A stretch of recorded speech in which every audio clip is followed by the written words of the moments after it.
What's going on, family? I'm Scrapbook Boxing, Museum of the Forgotten Fisticuffs series. I want to take a look at Kid Chocolate. He was known to the boxing community as the Cuban Bong Bong. Now, Kid Chocolate was born January 6, 1910. 1910 would be the year that Jack Johnson would knock out Boilermaker Jim Jeffries in Reno, Nevada, July 4th to be exact. And he would give Jim Jeffries the business. But Kid Chocolate was born in Cuba, and he would die August 8th, 1988, in Havana, Cuba. Now, I had the pleasure of meeting Kid Chocolate. He would hold the world championship from 1931 to 1933. He would have over 100 amateur bouts and a total bout career as a professional, 150 bouts, 140 wins, and 10 losses. On July 15th, 1931, Kid Chocolate would knock out Russian-born Philadelphia's Benny Bass in 7 rounds. He would win the NBA Super Featherweight Championship belt. Fight took place at Shibe Park in Philadelphia, Pennsylvania. Now, Benny Bass is the young man that you're looking at in the middle. Kid Chocolate is to your left and right. And Kid Chocolate was admired by great fighters such as Sugar Ray Robinson, Henry Armstrong, and Joe Louis, as well as Kit Gavilan. But Kid Chocolate had patterned himself after Black Bill, another Cuban fighter who was well admired in his country. You see, Kid Chocolate would walk around town with a 3-piece suit, pinstripe at that, a fedora hat with a feather on the side. He would have a gold watch, 2 gold teeth, wingtip shoes, and of course he had to have a handkerchief to match. Kid Chocolate was always the talk of the town, but he could fight. July 15th, 1931, Kid Chocolate would knock out Russian-born Philadelphia's Benny Bass in 7 rounds. He would win the NBA Super Featherweight Championship belt. And the fight took place at Shibe Park. And when you look at a fighter, you can pretty much tell what he's got to offer. Now, Benny Bass was a Philadelphia fighter.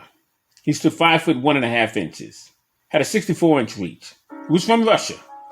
And he had a total bout career of 243 fights, 190 wins, 72 knockouts, 41 losses, 10 draws, and 2 no contests. He would be in the ring with fighters such as Henry Armstrong, Petey Cerrone, Battling Battalino, and many, many great fighters of his day. As for Kid Chocolate fought them all. He would also be in the ring with Battling Battalino. Battalino was born February 18th, 1908 in Hartford, Connecticut. I had the pleasure of meeting Battalino as well. He died July 25th, 1977 in Hartford, Connecticut.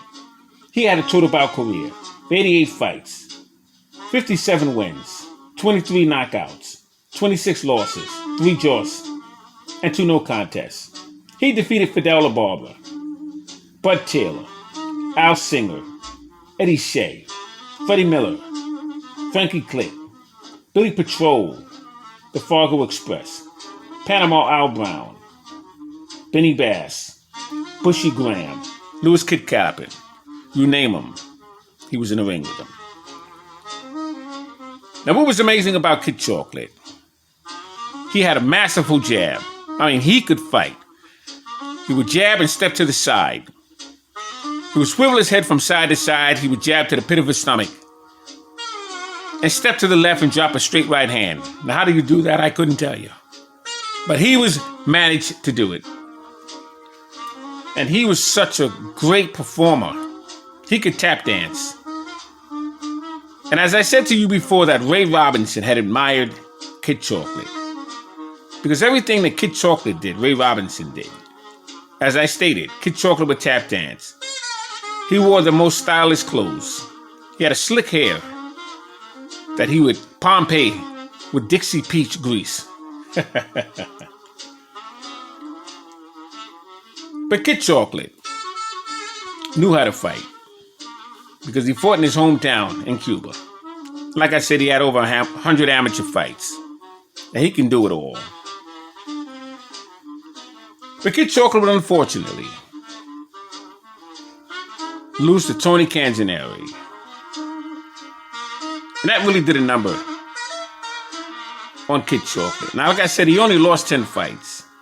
He was stopped by Tony Canzoneri. But he would lose his title to a fighter by the name of Frankie Click. He was going through some problems, but he took the fight anyway, and he would lose his title. December 26, 1933, in 7 rounds. Now, I mentioned to you that Kid Chocolate was in a ring with Bat Battleino, and he was going for the featherweight championship belt. Bat Battleino was a masterful boxer. One of the most brilliant fights that Bat Battleino was in was when he took on Billy Patrol, the Fargo Express. Billy Patrol was perhaps one of the most devastating body punches in all of boxing. But Kid Chocolate would jab and move and stab to the stomach. He would grab Bat Battleino by the shoulders and turn him around. But he would come up short in the decision. But Kid Chocolate would show his class when he would defeat Russian's Benny Bass. I could sit here all day and talk a lot about Kid Chocolate because he was an outstanding fighter. During the early 30s, there was a dispute between New York State and the NBA. Who was the real ruler among the featherweight champions? But then he would whip Lou Feldman, and he would further claim that he was the man in that division. Bat Battleino has strengthened his claim to the title when he would defeat Kid Chocolate, New York's Madison Square Garden, December 12, 1930. The Kid Chocolate would turn around and knock out so many fighters because he had the range, punching power, had beautiful left hook, and an awesome straight right hand.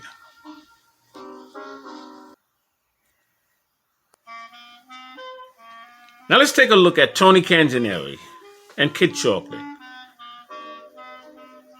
And you'll see the masterful performance that Kid Chocolate would perform with Tony Canzoneri. Tony Canzoneri, who's the veteran, would come out on top. No shame to Kid Chocolate. He was respected by all great fighters after him. Have nothing but great things to say about Kid Chocolate. One hell of a fighter. Shout out to Kid Chocolate, the Cuban Bong Bong. 100 amateur fights. The man only lost 10 fights. 150 total professional fights with 140 knockouts. Oh, what a fighter he was.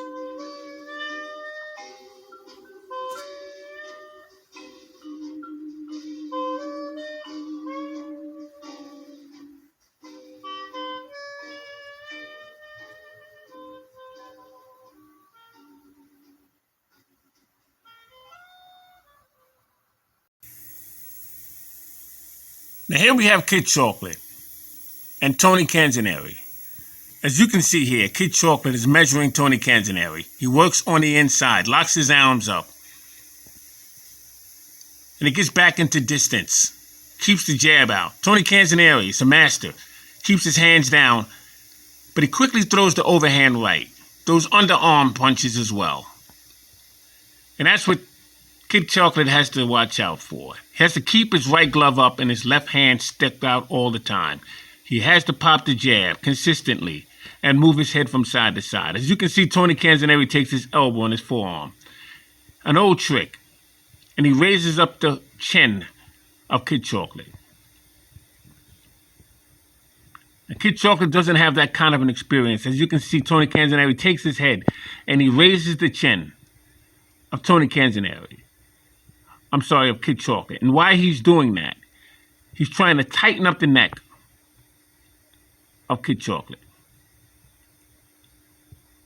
Tony Canzoneri works on the inside. Throws a little low blows when the referee does not see what's happening.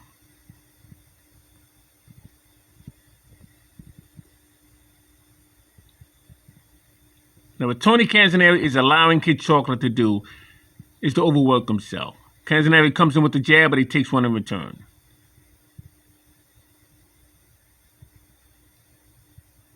He's causing Kid Chocolate to work a little bit too much.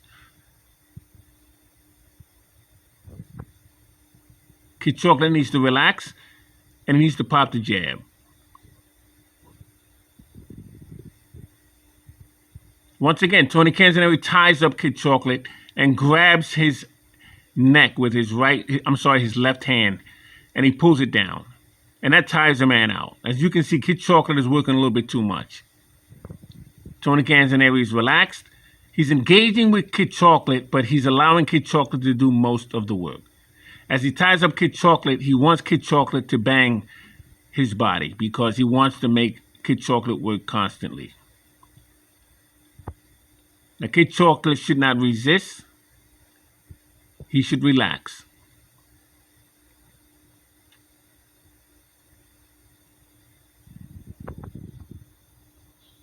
Short uppercut on the inside by Tony Canzoneri. Oh, beautiful slip and move by Kid Chocolate. Good jab. As you can see here, Tony Canzoneri tries to counter Kid Chocolate. He locks his arms up on the inside. Waits for the referee to break. Right now, Kid Chocolate should pop the jab and move from side to side. This is the second round. Now this round, Tony Canzoneri runs out to Kid Chocolate. He wants Kid Chocolate to understand the fight is on. So Kid Chocolate doesn't preserve his energy, he will be tired after the third round. This is what Tony Canzoneri wants to do. He wants to drown Kid Chocolate into the later rounds. This is a 15-round fight.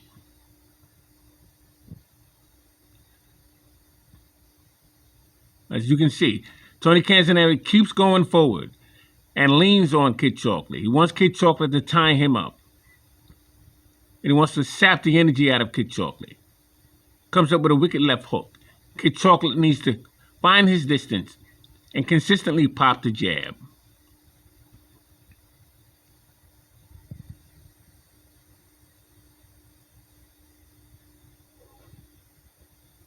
So you got the idea of the style of Kid Chocolate. Kid Chocolate is more of a master of a boxer than this, but he's a little green in this particular fight. He doesn't see the traps and understand the tricks that are being employed on him.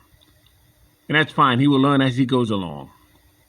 I'm Scrapbook Boxing, Museum of the Forgotten Fisticuffs series. All great fights, all great fighters will never be forgotten on my channel. Thanks for watching. Kid Chocolate, the Cuban Bong Bong, Tony Canzoneri.